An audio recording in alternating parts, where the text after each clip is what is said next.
Hey, good morning, friends. Mark Holmes here with my buddy Cowboy Joe Boo, as well as Joe Bear in the house. And as always, I want to thank you guys for watching, commenting, subscribing, and being part of the Joe Boo Sports Report. Without you guys, this does not work without you guys. So let's get open for business here and let's wake up the football gods. Wake up there, guys. How are you doing on this Sunday as we sit 70 days, 10 hours, 51 minutes away from kickoff of the Dallas Cowboys versus the LA Rams? In fact, we're under 70 days before the season starts for that Thursday night opener. I'm excited. I can't wait. It's getting closer and closer, even though we probably won't actually see any football until September. You know, preseason, the NFLPA does not want to play any preseason games. Look at it and say, we don't want to risk putting players out on the field for meaningless games. They've come out with their plan. The NFL has already canceled basically two preseason games. It is a work in progress.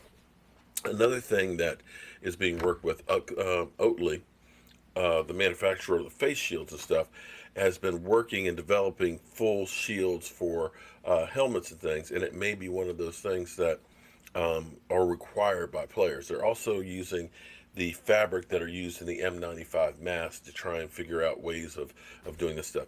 They're basically doing anything and everything. We've heard about basketball players that are actually going to be wearing a band that's going to be able to monitor their vitals and hopefully catch the coronavirus before it gets spread and so forth. So this is definitely going to be a technology-filled season with a lot of medical testing, poking and prodding. But one way or the other, they're going to try and have it go. So we sit here on the 5th of July, literally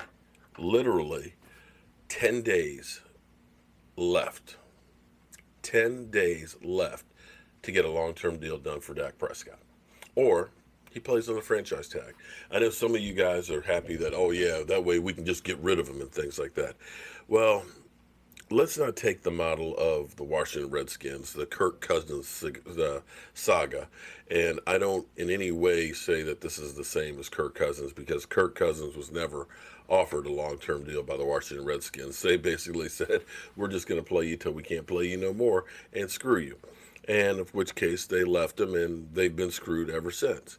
The Cowboys have offered Dak Prescott a deal that will make him highest paid yearly. It just doesn't have the guaranteed money. It has one more year more than what Dak Prescott wants. The difference being is now players recognize that you're better off having a shorter deal than a longer deal because the salary cap, which has been going up $10 million a year, although it may take a hit this year, will get a major boost at the end of next year because of the television contract. And if you think, here's the funny thing, if you think that the NFL losing out on possibility of having fans in the stands will hurt, about 20% of the revenue actually comes from gate revenue, but 80% comes from advertisers. It comes from television contracts. Well, here's the thing. Advertisers are going to be able to advertise on the first 6 to 8 rows of the stadium. You can put that banner that will be played whenever there's a shot. Somebody's going up for a great pass, touchdown, catch in the end zone. You see the name right there. That is another source of income that's coming in. Now here's the other interesting thing. College football basically has already talked about finishing their season by Thanksgiving. If not, possibly moving their season to the spring. The NFL has flexibility put into their schedule where they can move games to Saturdays, in which case they will fill the void of the NCAA not playing. More revenue. And for the first time, the end of last season, the NFL increased viewership, which is great because they were planning on going to the television networks and things and saying, look, viewership is up. We've got another week of football. We have two more playoff games. Show me the money. Well, guess what's going to happen? If fans can't go to the stadium, and watch games. They will be watching at home, which means viewership will be up. If football is not being able to be played in college and you have games on Saturdays, viewership will be up. If other sports are not going on and football is, viewership will be up. If people can advertise at the stadium on the lower ring of the stadium, ad revenues will be up. And so when the NFL goes to the television networks and says, hey, you see what we did this year? You see how many people watch football? That will increase that television contract even more. Just think about the draft. The draft viewership was up 35%. 35%. The NFL will be okay. And players and agents recognize that the salary cap will blow up. There were some estimates that the salary cap by 2027 will be around $470 million. Now, do you want to be locked in for 5 years if the salary cap is going to double in that time? And that's why somebody like Deshaun Watson is saying, I want a 3-year deal. That's why Kirk Cousins got his 3-year deal, and 2 years in, he renegotiated and got 2 more years fully guaranteed at $33 million a year. Kirk freaking Cousins. One playoff win will have had $150 million guaranteed from the Vikings. So, back to Dak Prescott. We literally have 10 days for the Dallas Cowboys to decide if they're going to get this thing done or not. And it is a game of high-stakes chicken to see who's going to blink. Dak, he ain't blinking. Now it's on the Dallas Cowboys. They're the only one left to make a move.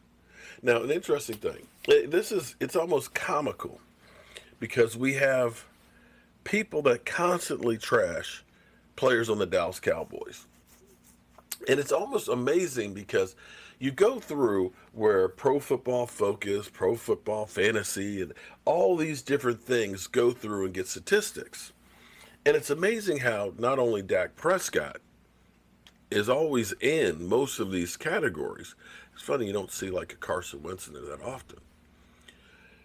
You also see Amari Cooper, another much maligned Dallas Cowboy player. Because here's another one. Only because it's really amazing. At some point, you got to say, they're not perfect, but they have a lot of positive things that go along with them. I know Amari disappeared in some games, as well as the teams, because we lost those games. I still believe that Amari Cooper was dealing with a lot of issues with the plantar fasciitis, which also leads to other issues because when you have one injury, it ends up leading on to others because you compensate for that injury and misalign things. And when you can't plant, when you can't really push off, and you got problems with your hamstring and your thigh and your knee and everything else, you can't expect to be 100%. But it's amazing because here we are, the only receivers with 500 plus receiving yards beyond 20 plus yards downfield in 19. Stephon Diggs had 635. Kenny Galladay had 628. And there we have Amari Cooper, 503 yards on pass plays over 20 yards total. That's pretty good. Now, if we can take all these parts and the things that we've done really well, from Zeke Elliott, when you look at the NFC East and you look at the running backs and stuff, you got to say Zeke Elliott is definitely the best one in our division. Well, some people, Giants will say that Barkley is. But I, as a Cowboy fan, will say we definitely have the best, if not one of the best in football. You look at our quarterback. You can arguably say that Dak Prescott better numbers than everybody else in our division. You got to look at that and say we may have the best quarterback. We may have the best wide receiver. We've got so many great parts that we just have to be able to put all this stuff together on the field and get them to show what they can do, along with hopefully a defense that takes a step up. So enjoy your Sunday without football. It won't be too much longer before we hopefully get to an NFL season.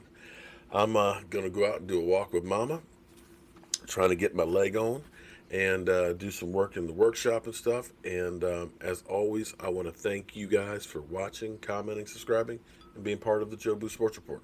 I'll see you soon.